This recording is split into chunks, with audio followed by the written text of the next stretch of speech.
back to another episode of Talks with the Elders. Today we're chatting about what healthy Christianity actually looks like. Throughout this quarter, we've been examining religious trauma, power structures, fear-based belief systems, and today we're widening that lens. Rather than just focusing on just the harm and the power structure factors, we're looking at what faith can look like when it's grounded, examined, and rooted in personal responsibility rather than fear or control. Jennifer Richardson is joining me for this wonderful, insightful conversation. Jenn is a professional organizer and ADHD coach for women, as well as a business coach for women entrepreneurs. But what brings her to this episode is her lived relationship with Christianity. From a young age, she was deeply curious about faith. She explored different churches, different interpretations of scripture, and sought to understand what belief meant for her personally, rather than just simply inheriting it. So today we're talking about discernment, devotion without the fear factor, and what it means to cultivate a thoughtful, direct relationship with God. Jenn, a huge thank you for joining me today. Yeah, So I'm happy to be here. So let's jump into the first run of conversation, and let's explore faith across denominations. And I want to hear about your journey in exploring different churches. I mean, inside the scope of Christianity, you have a range of options. What was that early journey like for you? So, I was raised in a not multi-faith, but multi-denominational household. But both of my parents were products of religious trauma. So my mother would have described herself as a recovering Catholic. And my father was raised by my grandmother was Pentecostal, and so very strict, very fear-based, very involved. Church dominated every aspect of their lives growing up.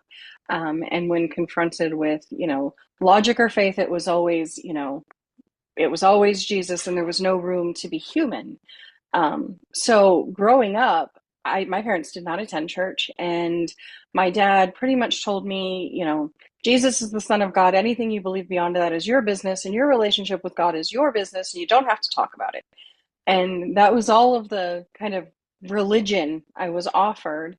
I did attend church with my grandmother as a toddler, um, but we moved away from my family, from both halves of my family. My dad worked for the government, and so we lived all over the world, and there was no coming back to a home base as far as religion went. So while I attended with my grandma, it was when I was little, and then I moved away, and there was no longer that kind of foundation. But as a child, like, I wanted that. I wanted um, to be in a church community. I wanted to worship. I wanted to learn the stories of the Bible. I found it endlessly fascinating. And so I wanted to go to church. And neither of my parents were willing to take me. So I went to any church that I could get a ride to. If I had a friend at school and they went to church, I'd be like, can I come too? And will you come pick me up and take me to this magical place where, people talk about this thing that I want to know more about? And so because of that kind of, you know, slapdash approach to how I was choosing churches, I went to a lot of them. I went to a Baptist church for a long time. I went to a Methodist church. Anytime we were near a military base, they would have either Catholic, Protestant, or Jewish services, but that was all of the delineation that there was. So sometimes I went to Protestant services, sometimes I went to Catholic services. Um, and I really kind of just bounced around. I went to Jewish temple. Uh, I went anywhere that I could go, and I really kind of just bounced around until I started to become older and getting closer to my teens, where I was living in a smaller community and I could walk to the chapel that had Catholic, Protestant, Jewish services. And so at that point, it was up to me to kind of decide which of those services I wanted to attend and not just which ones I could access. So ultimately, I decided around the age of 13 that Catholicism is what felt true to me. And there's a lot of psychology that could go into why I chose Catholicism. One could be that I was 13 and it was what my mother didn't like. Um, One could be that it was because my father was, working for the government and I was around the military, and I really liked that there was a hierarchy and like a very clear cut chain of command. I liked knowing whose boss was whose boss was whose boss. But for whatever reason, that was the one that felt true to me. That was the one that felt like this is where I felt called. So I approached the Catholic priest that was serving there on that military base, and I said, I would like to be Catholic, and what do I do about that? And he suggested that I study with a private tutor to receive my first Holy Communion, which you're supposed to get when you're 7, but I hadn't. I was baptized as an infant, thank you, Grandma. But so I studied with a private tutor for about 9 months, and then I received my first Holy Communion at 13. And then I went directly into confirmation classes, which is what you do when you're 14. So technically, I was not a convert because I was confirmed on time. I was Catholic and very much enjoyed being Catholic um, for a lot of my adult years. I don't know if you want me to go into like my full faith journey because that kind of sums up my childhood, but I did eventually depart from the Catholic Church. Do you want that now or you want that later? What do you want? But you can, that's where we're chatting Okay. about your journey to where you got to now.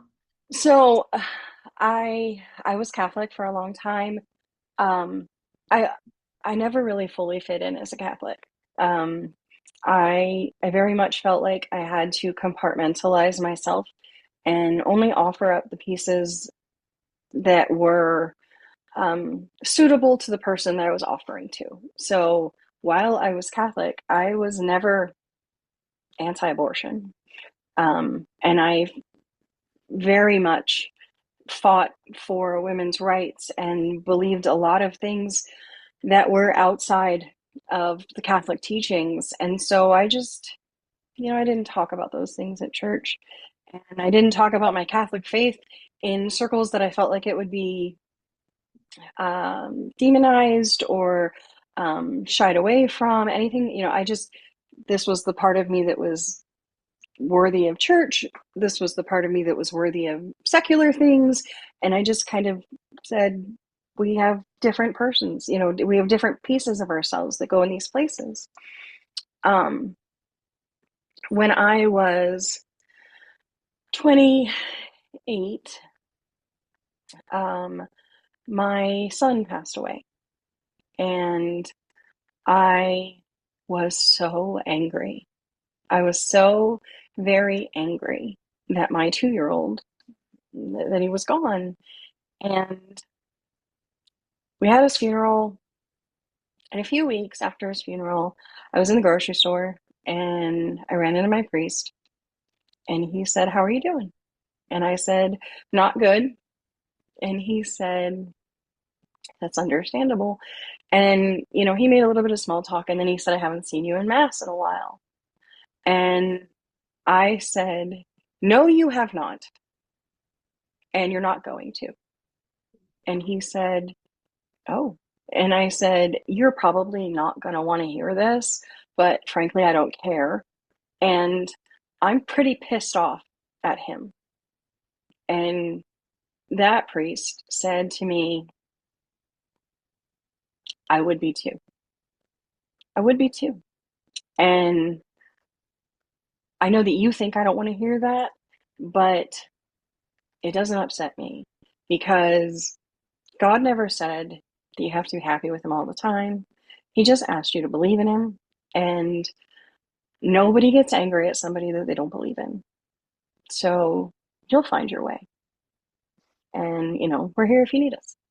And I pretty much blew him off in that moment. Whatever. Don't care. Don't care about your God. Don't care about your stupidity. I want my son. I don't want any of this. And I was just angry at the world. And I stayed angry for a long time. And then my daughter, she was 5 when my son passed away. When she turned 8, I realized that I had missed her opportunity for her first Holy Communion on time. And that was, important to me. And it was just kind of an awakening, like, oh, I need to figure out what path I'm going to take. I can't keep staying in this. I'm angry and it'll be there. So I had approached the Catholic Church. I had moved at that point, so I was in a new community. And I approached the Catholic Church and I said, hey, this is my story. Um, I was angry, but I'd like to come back. And my daughter needs her first Holy Communion, but it was last year. So what can we do? And the response that I got was basically, you'll have to pay for extra instruction for her, and it's going to cost you money. She can't just go into the 7-year-old class because she's 8. And it was frankly, it was disgusting. And I didn't feel shamed by it. I didn't feel sheepish or humbled, or, I didn't come at it with any kind of humility that I think that they were hoping I would. I was very like, is that what Jesus would do? I don't Mm, remember that part of the Bible. I don't remember where he said, follow me if you have enough money or if you're willing to pay. I don't remember that part. And so I didn't get her first Holy Communion. And I kind of went back to that place where now I was angry and I could point to justification for that anger. I tried to come back and they didn't want me. And so I stayed away for a little while, but I didn't feel complete. And I started to really kind of um, just find my own way back in my own private and personal way.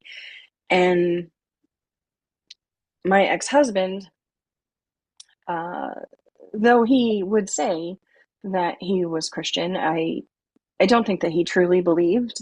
Um, and I think that he was kind of pushing back against it. His mother was very religious and he had his own religious trauma. And so when I would try to say, like, this is important to me or whatever, he would go in his office and play um, podcasts by an atheist podcaster loud enough for the whole house to hear. And mm, so I just stopped talking about it.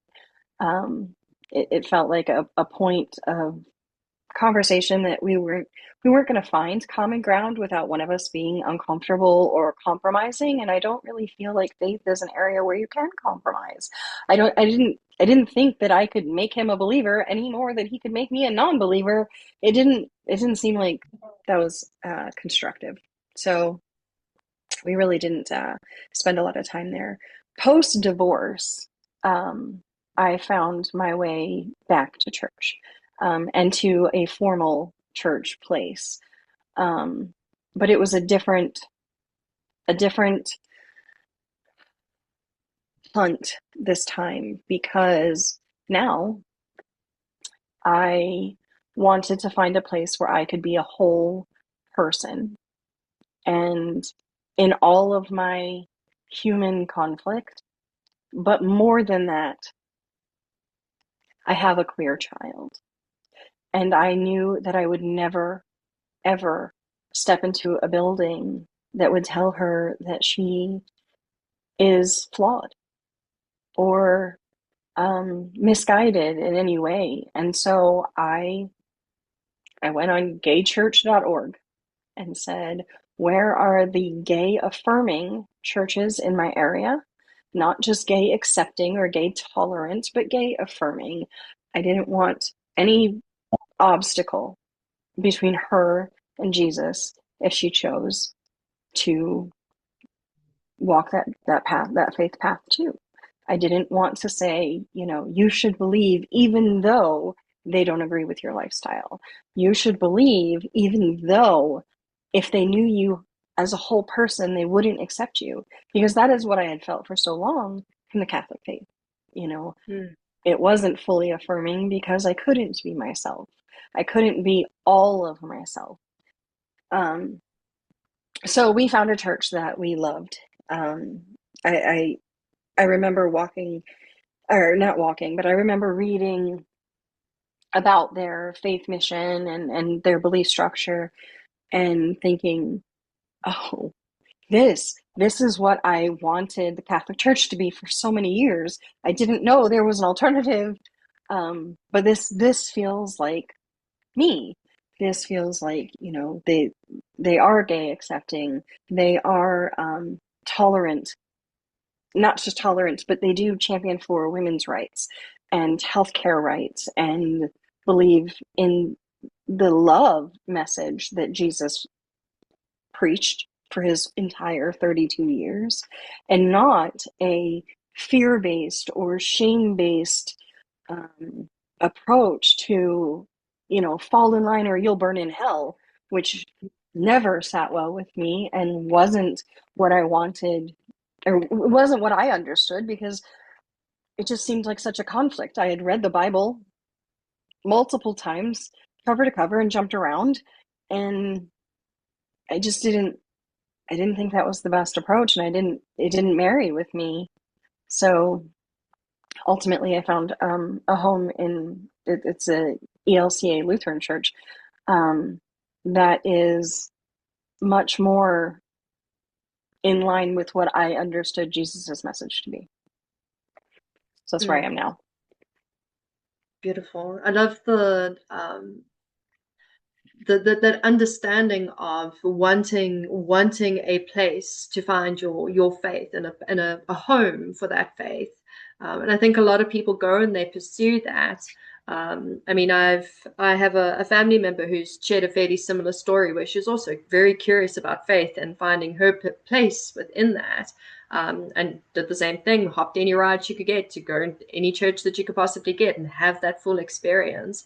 And I think a lot of people get raised in, this is your belief system. This is the church we go to. This is whether it fits you or not. And for you, feeling that separation of I've got to be this person in the Catholic Church and this person outside of church. Because if we going to look at the teachings of Jesus, that does go against what he would teach. You've got to be your true self because he was his true self. So I think your journey to find where you are now, and taking into consideration your child, what they need, who they are, and not wanting them to have that same experience for you is quite a beautiful thing. Um, let's chat a bit more about that fear-based teaching that we do have inside Christianity versus grounded devotion. So, where you see that difference between this fear-driven Christianity, very dogmatic, and faith that's rooted in trust and humility and actual responsibility. So yeah, I was never on board with the fire and brimstone. I don't think that the do this or else works in virtually any aspect of life, right?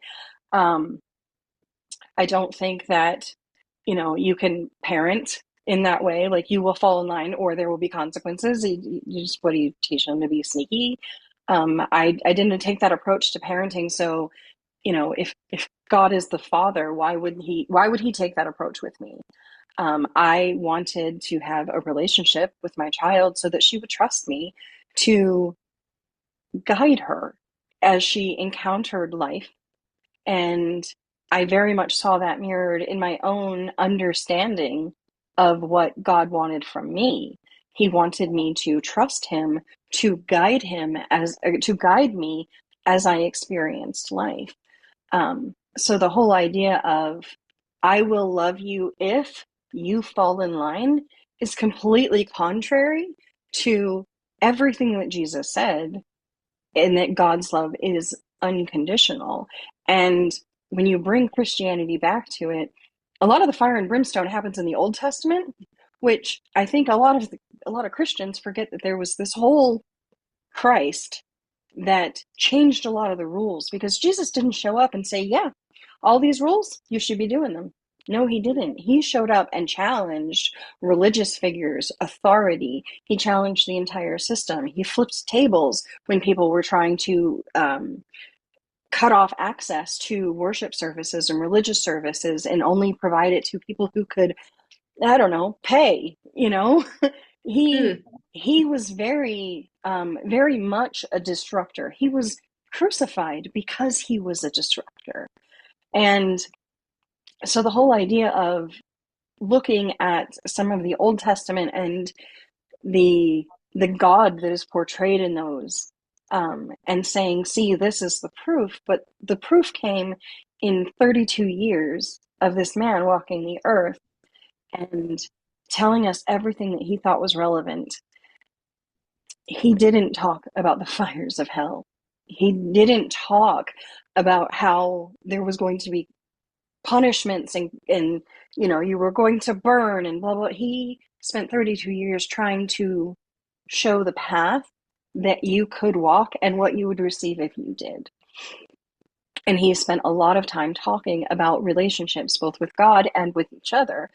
And one of the things that really, really grounds my faith and how I try to approach both my faith, my life, and all of my interactions with other people is the part of the Bible that strikes me most often and hardest is someone asked Jesus, "Hey, so there's 10 commandments, but which one's the most important?" And he did not say, "Oh, they're all equally important." He did not say, "Let me think about it." He didn't say, "Take them in the order that they're written." He said, "Love God, love God, and love your neighbor as you love yourself." And so when Jesus was asked, "What is the most important thing that we could do?" his answer was immediately love. It wasn't obey. It wasn't stay in line or else. It was walk in alignment because it's good and because it's right. Um, I think that as the basis of Christianity, because it's what Christ had, is rooted in trust and humility, in responsibility versus um, threats and terror, shaming, fear of divine retribution. That is not devotion at all. It's just compliance. mm, And that doesn't, when fear drives theology, it produces rigid thinking and moral superiority. But when love drives devotion, it produces fruit. It produces compassion, patience, self-control. Fear keeps people very small, and it teaches them to make other people afraid too, instead of what we were actually commanded to do, which was shine our shine Jesus's light onto other people, so that you know one of the ways that I think about how people communicate about their religion is, if you're commanded to shine Jesus's light um, from inside, I think that there's two ways that you can shine it, and one of the ways is to shine it like a spotlight into someone's eyes, which is only going to blind them. Um, I choose to try to shine Jesus's light in a way that people can feel its warmth. Um, One of those things is going to maybe make people curious, or maybe just make them happy and feel good about themselves and the relationship that we're building together. The other is going to completely turn them away, and that's contrary to everything that I want to be the messenger of. mm. Let's springboard off of that, and let's go into the personal relationship with God. What does that mean to cultivate an internal relationship with God? Rather than just relying on your institutional authority to say this is what your relationship with God must look like. This is how you worship God. This is how you honor God. What is that personal relationship like to cultivate? Um, so I believe in church community, right? I believe in who you're doing life with and how it can be helpful and help to multiply your faith and more deeply root your faith. But I don't believe that access to God requires a middle manager. Um, my relationship with God is it's personal in that I'm not responsible for the eternal souls of everyone around me, only my own. So it really cultivates a sense of personal responsibility over who I am. Um, it also it is such a source of comfort for me and um, companionship. Uh, you know,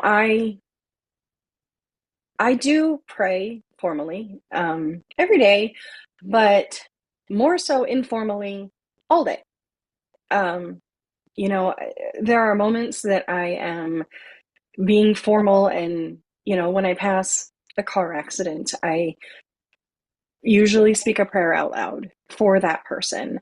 Um, in the evening time before I go to when I go to bed, I pray formally.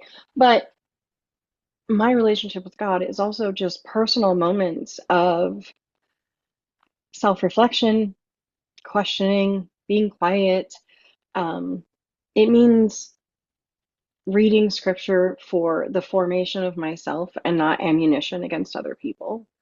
Um, it means that it's being honest. I mean, it's being my whole person and thinking how do the situations that I encounter in life align with what I know is expected of me or hoped for me. Um, what is hoped for me and what is in line with my morals. And so, you know, it's the thing that gives me both humility and bravery. I use it to help with my anxiety. If, you know, if I genuinely believe all of the things that Jesus told me, then I have to believe that someone's in my corner, even when I feel like the weight of the world on my shoulders. Like it's going to be okay.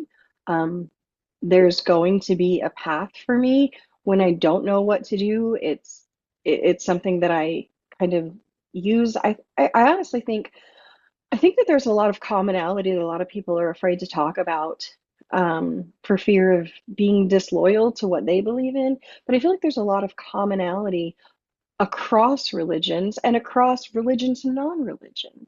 You know, I don't think that my prayer time is much different than your meditation time, right? I'm just looking for an answer in whatever way it comes to me. I don't Mm. think that my reading the Bible for something that was said 2,000 years ago is a lot different than you looking at your tarot cards and looking for an answer. We're all looking for answers that exist outside of us and from inside of us. They're all the same, right?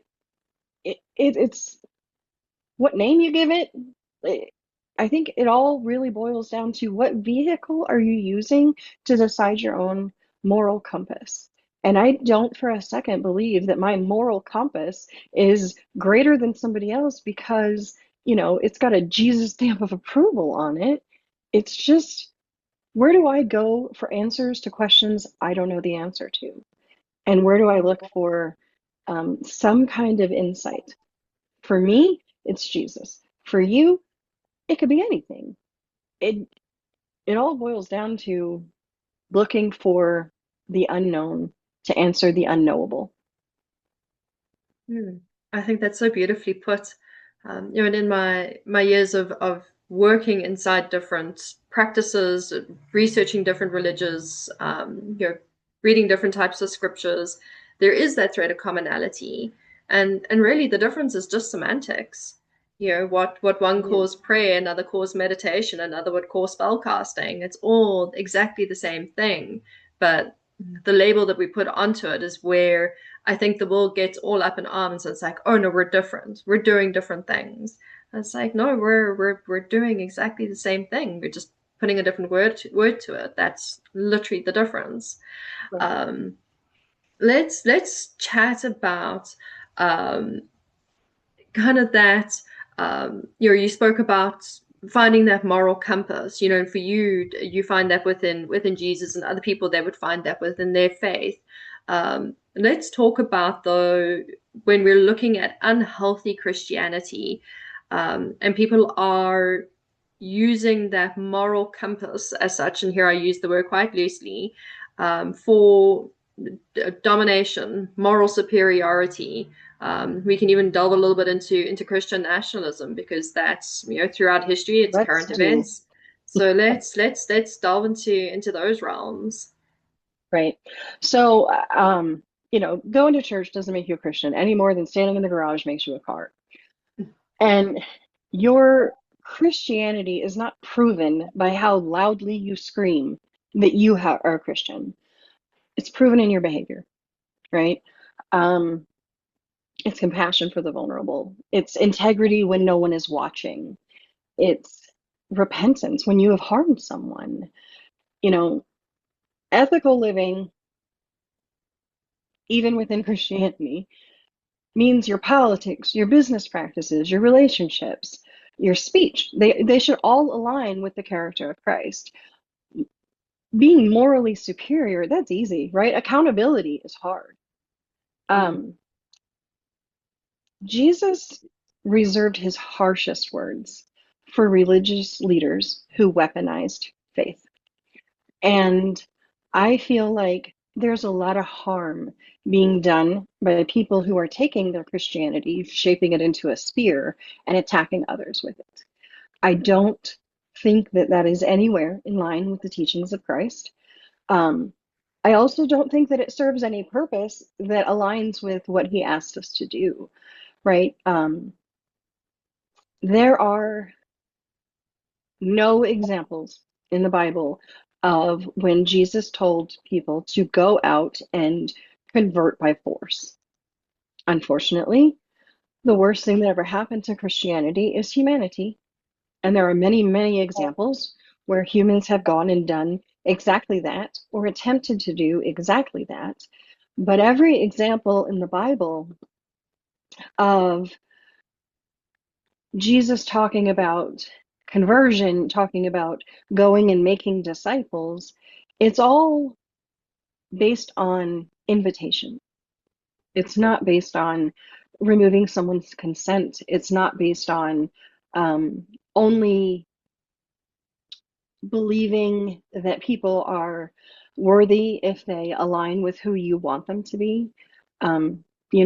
Jesus hung out with prostitutes and lepers and tax collectors. When asked who a neighbor is, when we're commanded to love the neighbor, he specifically pointed to the Good Samaritan, someone who was an outsider, someone who was not like you. That's who you're commanded to love. Um, but we see a lot in politics now, and you know me, we're friends. I am very, very outspoken about politics. Um, we see a lot of politics now where people are trying to marry the current MAGA ideology and Christian nationalism with the idea of being conservative. And frankly, it's bullshit. Nothing about it is Christ-like. Um, Mm. there are 2,000 examples in the Bible of where we are commanded to how to treat the marginalized, the impoverished, the foreigner. Um,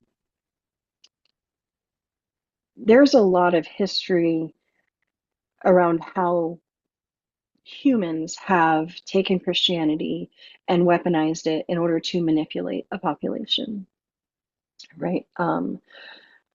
Everyone points to the Catholic Church being, anti-abortion. Um, that didn't actually happen until I think the 1600s was the first time it started to happen. We used to believe uh, We used to believe, the Catholics used to believe that there was a difference between abortion pre and post quickening because they believed that ensoulment happened at the quickening because they were following Aristotle and his weird ideas about women's bodies. And so before the quickening, which is about 20, 24 weeks of pregnancy, it was not a crime. And even in the Bible, as abortion is noted, the fetus is treated like property of the father because the crime for causing a woman to miscarry was that you had to pay the father for the destruction of his property, right? It was never murder. It was none of those things.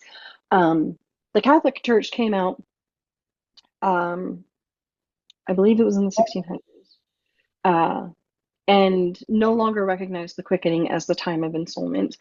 But again, none of that is none of that is rooted in the Bible. None of it. It's rooted in human interpretation of things that happened a couple thousand years back, and they've decided they now have an interest in. And in fact, when Roe v. Wade was passed in this country, um, the Southern Baptist Convention and I can't remember the other name of the large Protestant denomination, they both endorsed it because the health of the mother was important and her autonomy was important, and they centered the mother. It wasn't until the 80s when they really started to get on this anti-abortion thing. And I mean, again, not rooted in the Bible, rooted in politics, rooted in wanting to manipulate and or oppress. Um, Now, we see a lot of things happening under the guise of conservatism, especially as it relates to a lot of right-wing politics in this country and others that are really rooted in keeping poor women poor. And that's really what it is a, mecha- a, me- a mechanism for. The whole states' rights thing, it's garbage. But trust and believe that the elite, that their daughters, that their mistresses, they're always going to have access. They're always going to have it. You just cross the state line, you go to a different country, you get a little doctor to do a little something because you got a little extra money. But who is it actually removing access from? It's removing access from women of color. It's removing access to women in poverty. Um, and it's making sure that they cannot rise above the station that has been assigned to them because that is a threat to men, to white men, to men in power, to old men who are making decisions for bodies that they don't even understand. Um, so it's frustrating to see that the loudest voices doing the most harm are the ones that are the face of Christianity because there's a lot of us who haven't spoken out loudly about our faith out of kind of actually respect for the fact that not everyone believes like we do, and we do have a personal relationship with God. My relationship with God is personal. I don't feel the need to go to a mountain and shout it so that everyone else can see how Christian I am. In fact, that's again against what the Bible tells you to do, right? The Bible tells you to go in a closet and shut the door and pray because then your relationship is between you and God. And it tells you specifically do not stand on the street corner and pray so that other people see you praying because then your reward has already been given. They saw you praying. Congratulations, now you have been rewarded. The Bible is very specific that we should not be shouting about our Christianity so that other people can see it, but that's what Christian nationalists are doing. And it's turning people away from the idea of God. It's causing harm. It's causing religious trauma. It's putting people into unsafe situations. And so now I feel like I don't have much choice except to more publicly acknowledge that, yes, I'm Christian and I don't adhere to the same version of Christianity that is being screamed the loudest. And I feel the need to push back against Christian nationalists.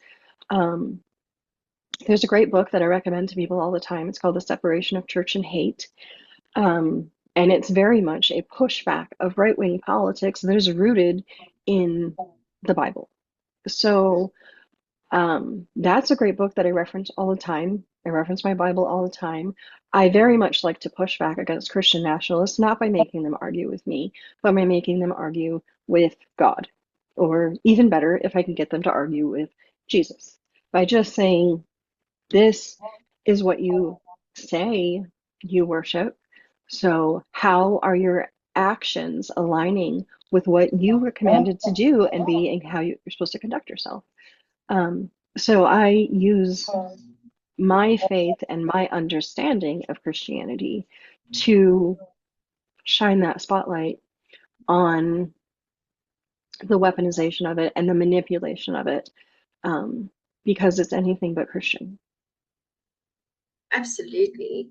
I mean, my coming from South Africa, and kind of growing up as apartheid was being abolished, and we started to shift towards, where we are now, where we have things like religious freedom. You can go to church with a person of color.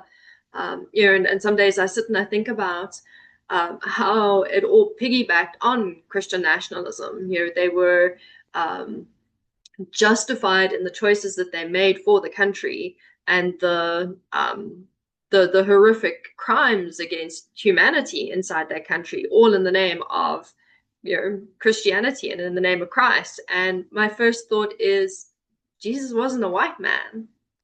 Nope. If I grew up in the 60s or the 40s at like peak apartheid, Jesus would not have been allowed to go into church with me.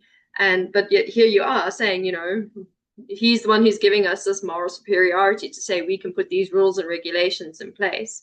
So their entire foundation is built on bullshit, really, at the end of the day. There's nothing coherent or even logical about Christian nationalism, and to try and marry, church and state, you can't. You've got to have that separation. If you're coming in from the Council of Nicaea, where we initially had that first integration of church and state, and the church was like, cool, we can now make the rules.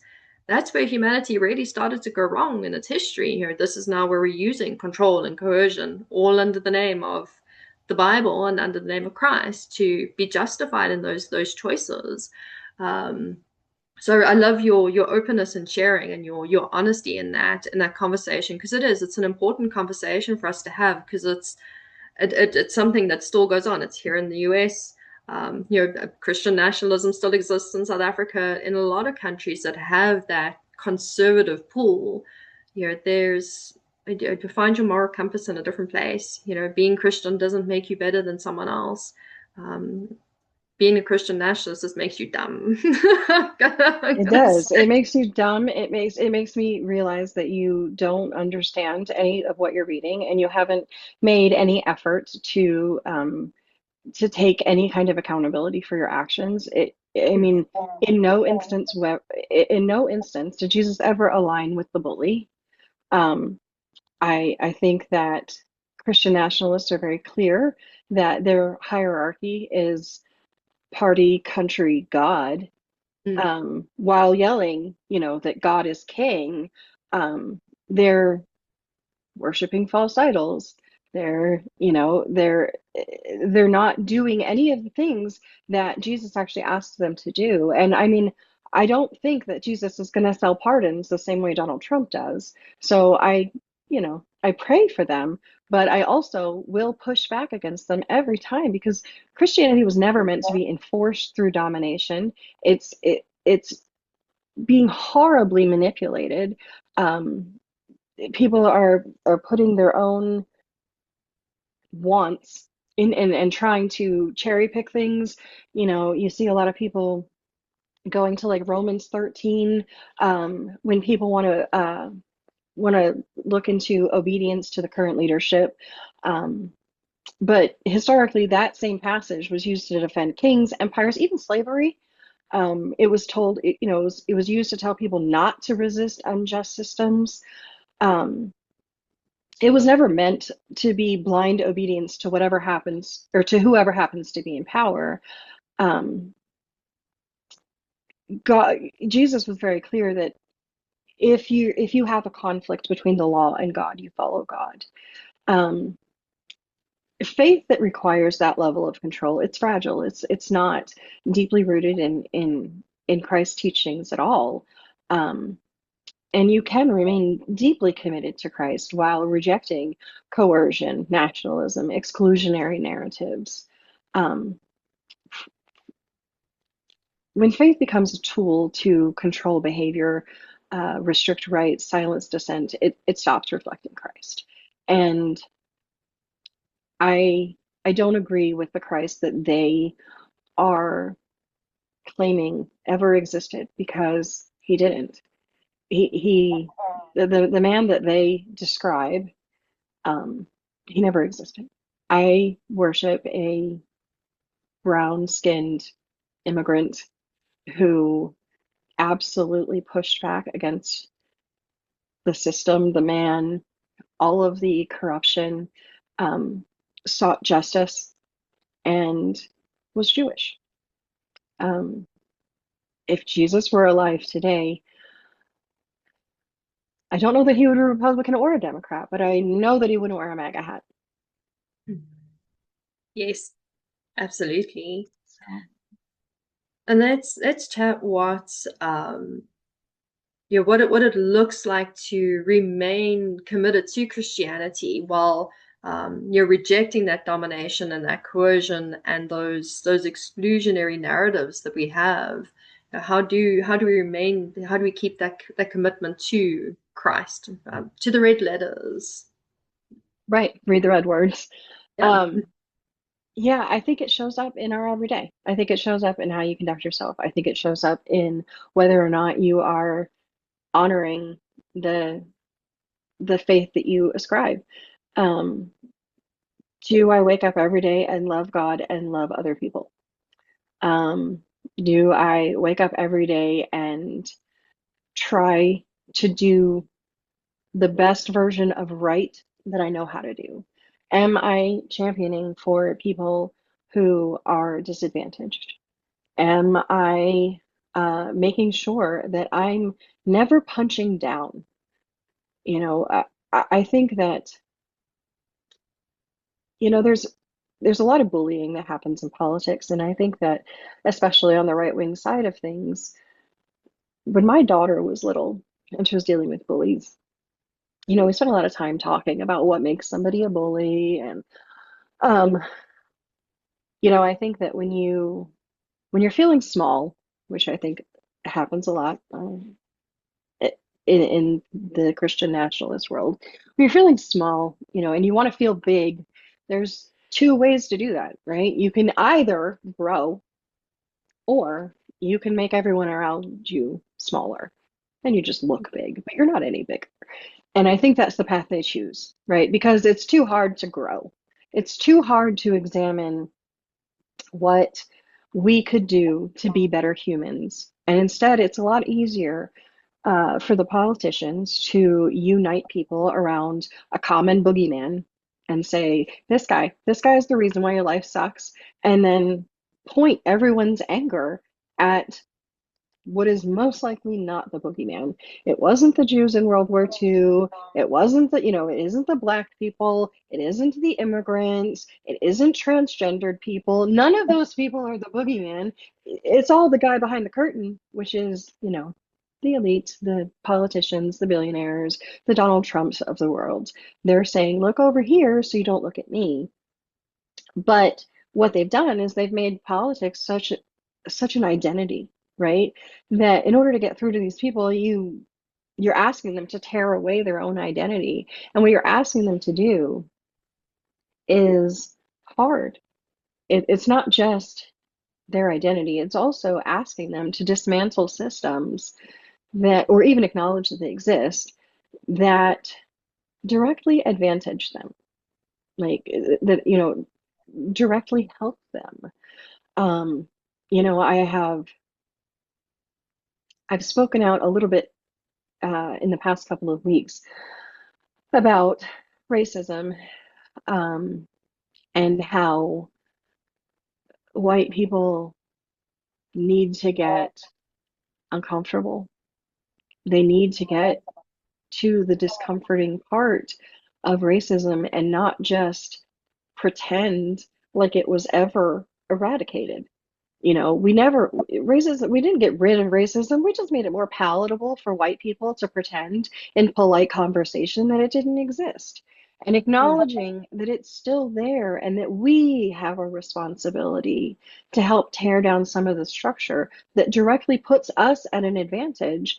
It puts us into that awkward and uncomfortable place where, in order to be big, you're going to have to grow.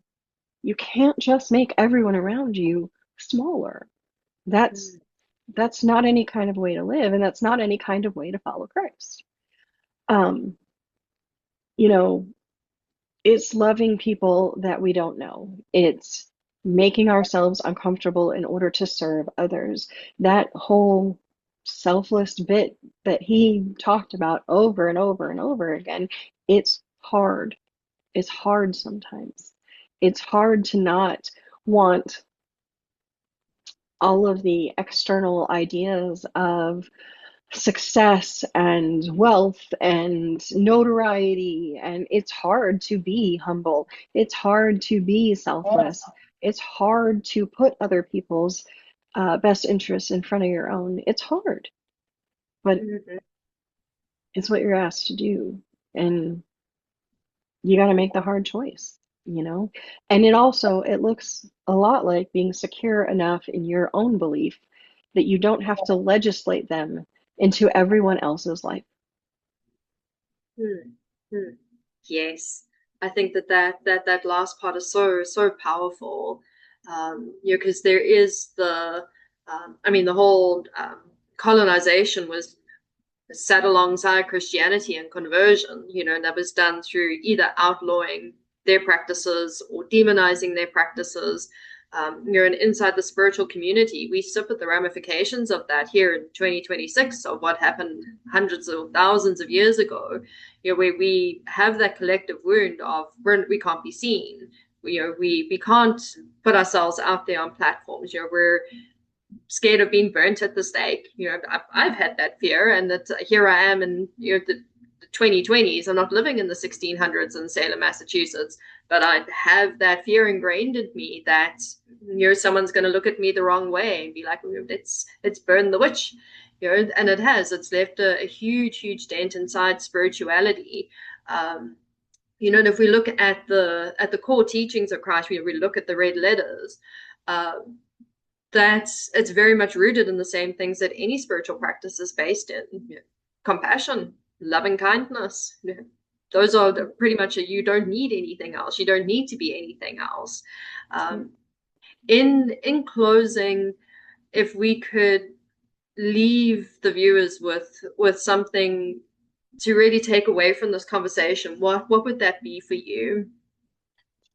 Um, the more secure I became in my relationship with God, and the more I was able to define that relationship away from the influence of other people and away from people telling me what it was supposed to be. And instead, letting God tell me what it was supposed to be, and reading um, words that would guide me to a place. Um, the more that I became secure in that relationship on terms that only needed to be defined by God and me, the less uh, the less I understand, or the less I need to dominate anyone else. Um, and I really think that that's what happens is when you have faith that is not grounded in God, in the Bible, in Jesus. It becomes necessary to dominate other people in order to um, bolster your own belief that you are on the right path. Beautiful. Thank you. Thank you, Jen, for sharing your story of how you got to where you are with your relationship with God and with Jesus, and for being open to speak so candidly about things like Christian nationalism, and what those healthy relationships with God and Jesus and Christianity as a whole should be looking like. Because there is a huge divide where you've got people like you that are like, this is how we're supposed to be doing it, and then this other side that says no, we're going to do it through force and control and coercion, and not having that separation of church and state. So a huge, huge thank you for the honesty in this conversation, because we are talking about your religious trauma, people moving away from the church, deconstruction. And I think that it's really helpful and healthy for people to know that there is a healthy option if you want to keep pursuing the root of Right. Christianity. Yeah, I mean, I'm glad that I didn't um I'm glad that I didn't turn my back on it forever, because it is a source of um identity and love and comfort for me, and I very much value my relationship with God once I stripped away the bullshit of other people telling me what it was supposed to look like or how it was supposed to be, or that I couldn't be my whole self. um I think that if more people got real comfortable with their relationship with whoever their God is, or whoever their faith is, or non-faith, or whatever, I think that it would be a lot easier for us to talk to each other, and a lot easier to find commonality. Because while you were thanking me, I was thinking, I'm really thankful for our friendship. I'm really thankful that you I'm always in awe of your incredible knowledge base. And I say that all the time. Every time we talk about anything that ventures into your realm of expertise, you come at me with some piece of learned information about ancient history, practices, whatever, that I'm like, wow, she knows so much that I about worlds that I don't even know exist, much less understand. Um, but while we come from wildly different um, areas of the country, of the world. We come from different faith backgrounds. We come from different spiritual practices. Every time we talk to each other, which is frequently, um, there is always an underlying thread of commonality. And I think that people are so worried that their shaky little foundation of what they're supposed to be or who they're supposed to be is being threatened, that they miss entirely that there's so much to learn from each other, and who knows who's right, like, I mean, who knows? And uh, my daughter asked me when she was little about God and heaven and being Christian, and she said, how do you know you're right? Like, how do you know? And I said, well, because it was because someone else had in her friend group had lost a grandparent, but in that friend's faith, they did not believe that there was an afterlife, right? You just die and you're dead. And she said, she doesn't think her grandma's in heaven. She doesn't think there's a heaven. And I said, oh, well, you know, I hope there is, but, I guess we won't know until we're there. And she said, how do you know? And I said, well, I don't know. I don't think that you can know. It's all based on faith, which faith is in the absence of knowledge. If I'm if I'm right, well, thank goodness. And if I'm wrong, then I'll never know. I won't know. I think, there's no way that any of us can have all of the answers. And what does it matter where you go looking for them, as long as whatever answer you find brings you back to being a good human that I want to be neighbors with. Mm. And that's the core premise of all the great teachers throughout history, Jesus, Buddha, all your different practices and traditions. That's the very core of it, is care, compassion, loving kindness, be a good person. Right. That is the foundation. Yeah, what a beautiful note to close it on. That is that is what healthy Christianity looks like, is loving kindness, and it's promoting loving kindness. Jenn, a huge thank you once again for sharing, being so open, and for being so vocal about current events and how we should be doing things correctly. Um, we are into the last month in our topic for quarter 2, coming up next month, where I'm going to be chatting to Ashley Janes about her experience in a high control religious environment. So do absolutely tune in for that. I look forward to continuing this conversation. It's definitely one that's deeply needed. There is a huge transition on deconstruction, moving away from religion, religious trauma, and I'm looking forward to continuing that conversation in the next episode.